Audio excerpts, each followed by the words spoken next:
انا هصد كده صح؟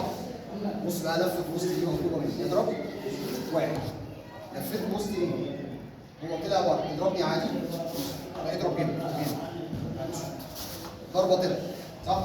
انا بحط ايديا امامي اضرب واحد اثنين، شفت العصا ليه؟